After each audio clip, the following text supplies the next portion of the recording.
बोलो भागवत भगवान की जय। दसम स्कंद चौथा अध्याय। कंस के हाथ से छूटकर योग माया का आकाश में जाकर भविष्यवाणी करना। श्री सुखदेव जी कहते हैं, परीक्षित, जब वसुदेव जी लौट आए तब नगर के बाहरी और भीतरी सब दरवाजे अपने आप ही पहले की तरह बंद हो गए।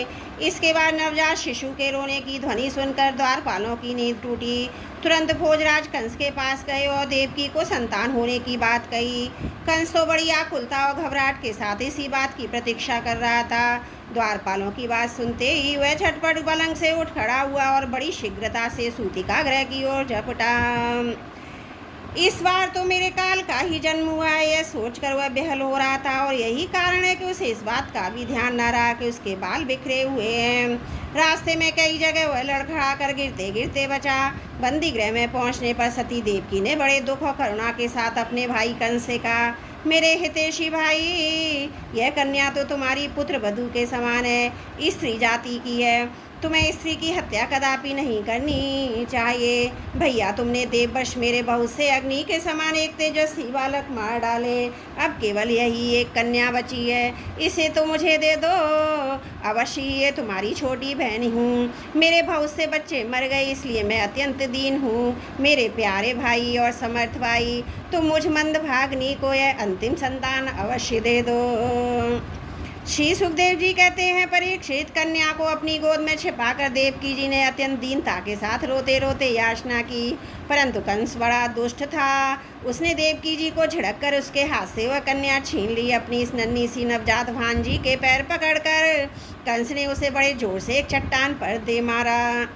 स्वार्थ ने उसके हृदय से सौहार्द को समूल उखाड़ फेंका था। परंतु श्री कृष्ण की यह छोटी बहन साधारण कन्या तो थी नहीं, देवी थी। इसके हाथ से छूटकर तुरंत आकाश में चली गई और अपने बड़े बड़े 8 हाथों में आयुध लिए हुए दीख पड़ी। वह दिव्यमाला वस्त्र चंदन मणि में आभूषणों से भूषित थी। उसके हाथों में धनुष, त्रिशूल, बाण और ढाल, तलवार, शंख, चक्र, गदा, ये 8 आयुध थे। सिद्ध, चारण, गंधर्व, अप्सरा, किन्नर, नागगण बहुत सी भेंट की सामग्री समर्पित करके उनकी स्तुति करने लगे। उस समय देवी ने कंस से यह कहा, रे मूर्ख, मुझे मारने से तुझे क्या मिलेगा? तेरे पूर्व जन्म का शत्रु तुझे मारने के लिए किसी स्थान पर पैदा हो चुका है। अब तू व्यर्थ निर्दोष बालकों की हत्या ना किया कर। कंस ने इस प्रकार कहकर भगवती योग माया वहाँ से अंतर ध्यान हो गई और पृथ्वी के अनेक स्थानों में विभिन्न नामों से प्रसिद्ध हुई।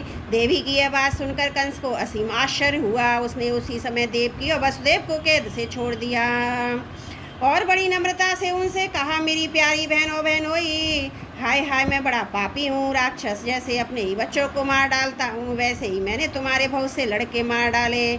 इस बात को मुझे बड़ा खेद है। मैं इतना दुष्ट हूँ कि करुणा का तो मुझ में लेश भी नहीं है। मैंने अपने भाई बंधु हितैषियों तक को त्याग कर दिया। पता नहीं अब मुझे किस नरक में जाना पड़ेगा। वास्तव में मैं तो ब्रह्मघाती के समान जीवित रहने पर मुर्दा ही हूँ। केवल मनुष्य झूठ नहीं बोलते, विधाता भी झूठ बोलते हैं। उसी पर विश्वास करके मैंने अपनी बहन के बच्चे मार डाले। ओहो, मैं कितना पापी हूँ। तुम दोनों महात्मा हो, अपने पुत्रों के लिए शोक मत करो, उन्हें तो अपने कर्म का ही फल मिला। सभी प्राणी प्रारब्ध के अधीन है, इसी से वे सदा सर्वदा एक साथ नहीं रह सकते।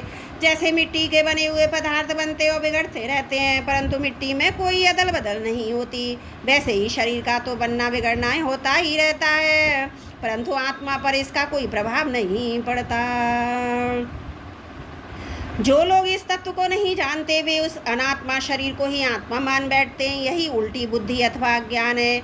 इसी के कारण जन्म और मृत्यु होते हैं, और जब तक यह अज्ञान नहीं मिटता तब तक सुख दुख रूप संसार से छुटकारा नहीं मिलता। मेरी प्यारी बहन, यद्यपि मैंने तुम्हारे पुत्रों को मार डाला है, फिर भी तुम उनके लिए शोक ना करें, क्योंकि सभी प्राणियों की विवश होकर अपने कर्मों का फल भोगना पड़ता है। अपने स्वरूप का न जानने के कारण जीव जब तक यह मानता रहता है कि मैं मारने वाला हूँ या मारा जाता हूँ, तब तक शरीर के जन्म और मृत्यु का अभिमान करने वाला अज्ञानी बाध्य और बाधक भाव को प्राप्त होता है। अर्थात वह दूसरों को दुख देता है और स्वयं दुख भोगता है। मेरी यह दुष्टता तुम दोनों को क्षमा करो, क्योंकि तुम बड़े ही साधु स्वभाव और दोनों ही दीनों के रक्षक हो। ऐसा कहकर कंस ने अपनी बहन देवकी और वसुदेव के चरण पकड़ लिए। उसकी आंखों में आंसू बह बह कर मुँह तक आ रहे थे। इसके बाद उसने योग माया के वचनों पर विश्वास करके देवकी और वसुदेव को कैद से छोड़ दिया और वह तरह तरह से उनके प्रति अपना प्रेम प्रकट करने लगा। जब देवकी जी ने देखा कि भाई कंस को पश्चाताप हो रहा है, तब उन्होंने उसे क्षमा कर दिया और उसके पहले अपराधों को भूल गईं। और वसुदेव जी ने हंसकर कंस से कहा, मनस्वी कंस, आप जो कहते हैं वह ठीक है, वैसा ही है। जीव अज्ञान के कारण ही शरीर आदि को मैं मान बैठते हैं, इसीलिए मैं पराये का भेद हो जाता है और भेद दृष्टि हो जाती है। वे शोक, हर्ष, भय, द्वेष, लोभ, मोह, मद से अंधे हो जाते हैं। फिर तो उन्हें इस बात का पता ही नहीं रहता कि सबके प्रेरक भगवान ही एक भाव से दूसरे भाव का, एक वस्तु से दूसरे वस्तु का नाश कर रहे हैं। श्री सुखदेव जी कहते हैं, परीक्षित, जब वसुदेव और देवकी ने इस प्रकार प्रसन्न होकर निष्कपट भाव से कंस के साथ बातचीत की, तब उनसे अनुमति लेकर वह अपने महल में चला गया।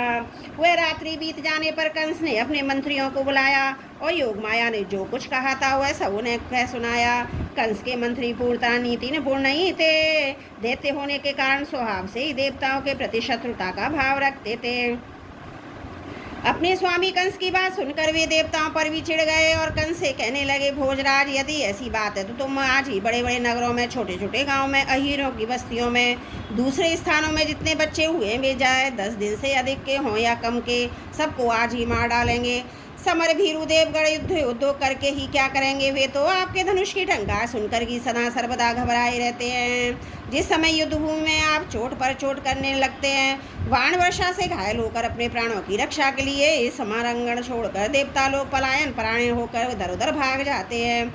कुछ देवता तो अपने यश जमीन पर डाल देते हैं और हाथ जोड़कर आपके सामने अपनी दीनता प्रकट करने लगते हैं। कोई कोई अपनी चोटी के बाल तथा कच्छ खोलकर आपकी शरण में आकर कहते हैं, हम भयभीत हैं, हमारी रक्षा कीजिए। आप उन शत्रुओं को नहीं मारते जो अस्त्र शस्त्र भूल गए हों, जिनका रथ टूट गया हो, जो डर गए हों, जो लोग युद्ध छोड़कर अनायास हो गए हों, जिनका धनुष टूट गया हो, जिन्होंने युद्ध से अपना मुख मोड़ लिया हो, उन्हें भी आप नहीं मारते। देवता तो बस वहीं वीर बनते हैं जहाँ कोई लड़ाई झगड़ा ना हो। रणभूमि के बाहर वे बड़ी बड़ी ढींग हाँकते हैं। उनसे तथा एकांतवासी विष्णु, वनवासी शंकर, अल्पवीर इंद्र और तपस्वी ब्रह्मा से भी हमें क्या भय हो सकता है? फिर भी देवताओं की उपेक्षा नहीं करनी चाहिए, ऐसी हमारी राह है, क्योंकि है तो वो शत्रु ही, इसलिए उनकी जड़ उखाड़ फेंकने के लिए आप हमें जैसे विश्वास पात्र सेवकों को नियुक्त कर दीजिए। जब मनुष्य के शरीर में रोग हो जाता है और उसकी चिकित्सा नहीं की जाती, उपेक्षा कर दी जाती है, तब रोग अपनी जड़ जमा लेता है और फिर वह असाध्य हो जाता है।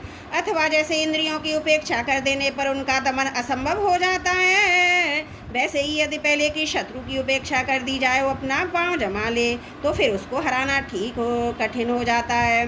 देवताओं की जड़ है विष्णु, वह वहाँ रहता है। जन सनातन धर्म है, सनातन धर्म की जड़ है वेद, गो, ब्राह्मण, तपस्या और वे यज्ञ, जिनमें दक्षिणा दी जाती है। इसलिए भोजराज, हम लोग वेदवाणी, ब्राह्मण, तपस्वी, याज्ञिक और यज्ञ के लिए घी आदि हविष्य पदार्थ देने वाली गायों को पूर्ण रूप से नाश कर डालेंगे। ब्राह्मण गो, वेद, तपस्या, सत्य, इंद्रिया दमन, मनो निग्रह, श्रद्धा, दया, तितिक्षा और यज्ञ विष्णु के शरीर हैं। वह विष्णु ही सारे देवताओं का स्वामी, असुरों का प्रधान द्वेषी है, परंतु वह किसी गुफा में छिपा रहता है। महादेव ब्रह्मा सारे देवताओं की जड़ वही है। उसको मार डालने का उपाय है कि ऋषियों को मार डाला जाए। श्री सुखदेव जी कहते हैं, परीक्षित, एक तो कंस की बुद्धि स्वयं बिगड़ी हुई थी, फिर उसे मंत्री ऐसे मिले जो उससे भी बढ़कर दुष्ट थे। इस प्रकार उनसे सलाह करके काल के फंदे में फंसे हुए असुर कंस ने यही ठीक समझा कि ब्राह्मणों को ही मार डाला जाए। उसने हिंसा प्रेमी राक्षसों को संत पुरुषों की हिंसा करने का आदेश दे दिया। वे इच्छा अनुसार रूप धारण कर सकते थे। जब वे इधर उधर चले गए, तब कंस ने अपने महल में प्रवेश किया। उन असुरों की प्रकृति थी रजोगुणी। तमोगुण के कारण उनका चित्त उचित और अनुचित के विवेक से रहित हो गया था। उनके सिर पर मौत नाच रही थी। यही कारण है कि उन्होंने संतों से द्वेष किया। परीक्षित, जो लोग महान संत पुरुषों का अनादर करते हैं, उनका हुआ कुकर्म उनकी आयु, लक्ष्मी, कीर्ति, धर्म, लोक परलोक, विषय भोग और सबके सब कल्याण के साधनों को नष्ट कर देता है। बोलो भागवत भगवान की जय। दसम स्कंद चौथा अध्याय समाप्त। त्रुटियों के लिए क्षमा प्रार्थी हूँ। बोलो भागवत भगवान की जय। दसम स्कंद पांचवा अध्याय गोकुल में भगवान का जन्म महोत्सव। श्री सुखदेव जी कहते हैं, परीक्षित, नंद बाबा बड़े मनस्वी उदार थे। पुत्र का जन्म होने पर तो उनका हृदय विलक्षण आनंद से भर गया। उन्होंने स्नान किया, पवित्र होकर सुंदर सुंदर आभूषण वस्त्र धारण किए। फिर वेदज्ञ ब्राह्मणों को बुलाकर स्वस्ति वाचन और अपने पुत्र का जात कर्म संस्कार करवाया। साथ ही देवता और पितरों की विधि पूर्वक पूजा भी करवाई। उन्होंने ब्राह्मणों को वस्त्र और आभूषण से सुसज्जित 2 लाख गौएं दान की। रत्नों और सुनहले वस्त्रों से ढके हुए तिल के 7 पहाड़ दान किए। संस्कारों से ही गर्भ शुद्धि होती है, प्रदर्शित करने के लिए अनेक दृष्टांतों का उल्लेख करते हैं। समय से नूतन जल, शुद्ध भूमि आदि, स्नान से शरीर आदि, प्रक्षालन से वस्त्र आदि, संस्कारों से गर्भ आदि, तपस्या से इंद्र आदि, यज्ञ से ब्रह्म आदि, दान से धन आदि और संतोष से मन आदि द्रव्य शुद्ध होते हैं।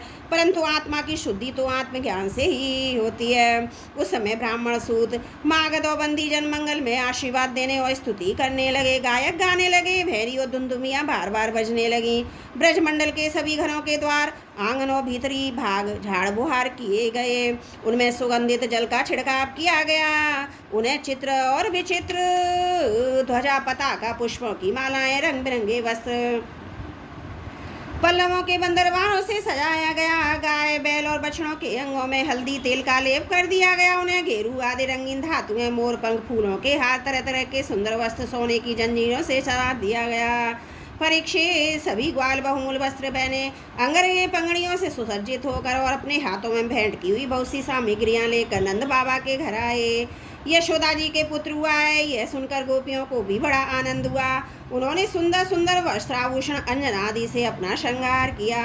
गोपियों के मुख कमल बड़े ही सुंदर जान पड़ते थे। उन पर लगी हुई कुंकुम ऐसी लगती मानो कमल की केसर हो। उनके नृतम बड़े बड़े तेवे भेंट की सामग्री लेकर जल्दी जल्दी यशोदा जी के पास चली। उस समय उनके पयोधर हिल रहे, कौपियों के कानों में चमकती मणियों के कुंडल झिलमिला रहे थे। गले में सोने के हार, हैंगल हुमेल जगमगा रहे थे। वे बड़े बड़े सुंदर रंग बिरंगे वस्त्र पहने हुए थी।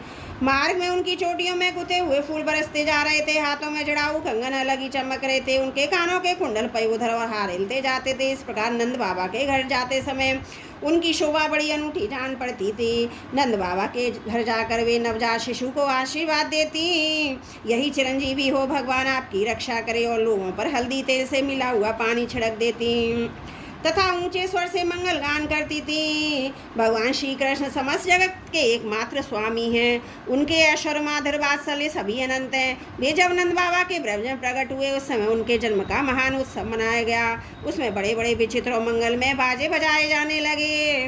नंद बाबा से मतवाले होकर गोपगण एक दूसरे पर दही, दूध, घी और पानी उड़ेलने लगे। एक दूसरे के मुंह पर मक्खन मलने लगे। मक्खन के फेंक फेंक कर आनंद उत्सव मनाने लगे। नंद बाबा स्वभाव से ही परम उदार और मनस्वी थे। उन्होंने गोपों को बहुत से वस्त्र, आभूषणों को दी। सूत, मागध, बंदी जनों, नृत्य, वादव विद्याओं से अपना जीवन निर्वाह करने वाले तथा दूसरे गुणी जनों को भी नंद बाबा ने प्रसन्नता पूर्वक उनकी मुंह मांगी वस्तुएं देकर उनका यथोचित सत्कार किया। वह सब करने में उनका उद्देश्य यही था कि इन कर्मों से भगवान विष्णु प्रसन्न हो और मेरे इस नवजात शिशु का मंगल हो। नंद बाबा के अभिनंदन करने पर परम सौभाग्यवती रोहिणी जी दिव्य वस्त्र, माला और गले के भांति भांति के गहनों से सुसज्जित होकर गृह स्वामिनियों की भांति आने जाने वाली स्त्रियों का सत्कार करती हुई विचर रही थी। परीक्षित, उसी दिन से नंद बाबा के ब्रज में सब प्रकार की रिद्धि सिद्धियां, अटखेलियां करने लगी। भगवान श्री कृष्ण के निवास तथा अपने स्वाभाविक गुणों के कारण वह लक्ष्मी जी की क्रीड़ा स्थल बन गई।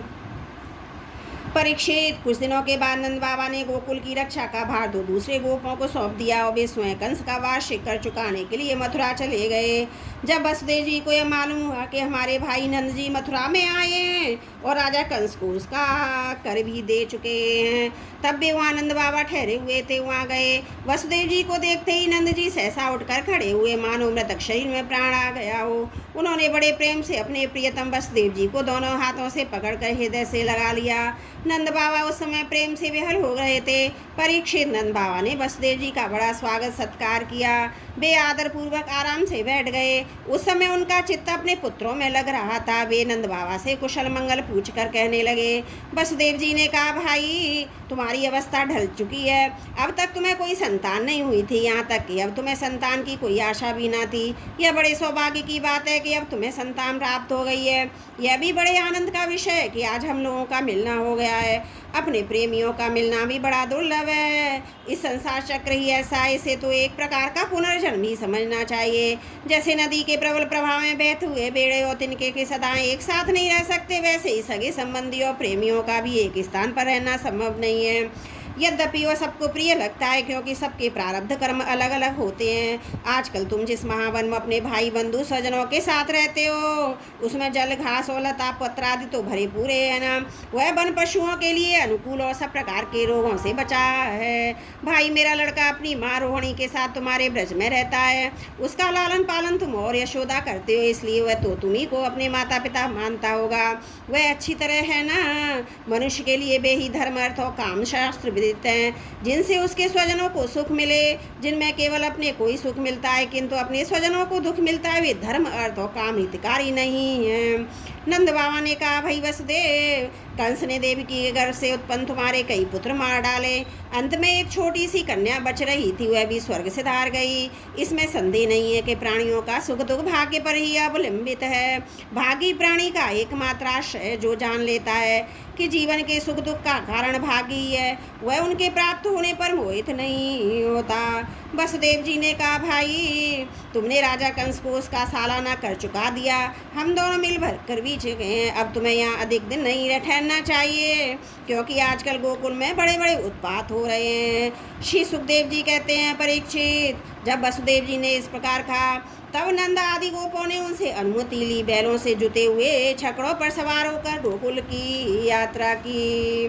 बोलो भागवत भगवान की जय। 10वां स्कंद 5वां अध्याय समाप्त।